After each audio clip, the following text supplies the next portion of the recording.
Hello everyone, it's only me. Somebody I know has just come round and asked me if I can help him out.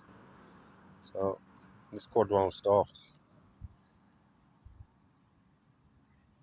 He says he rode it once, parked it up for a year, and then it wouldn't start. So we've had a quick look around.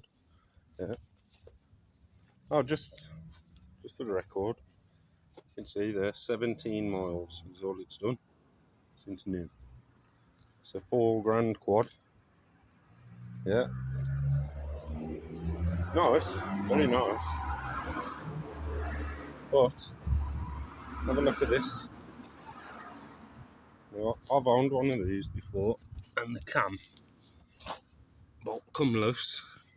And just like this one, if you can see there, this bolt must have come loose, and the cam's jumped round. It's the keyway. It's not in its seat, and it's broke the actual cam gear. So, if you're going to buy one of these,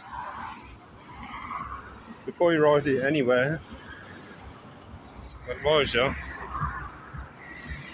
get that cam bolt tightened. Thanks for watching.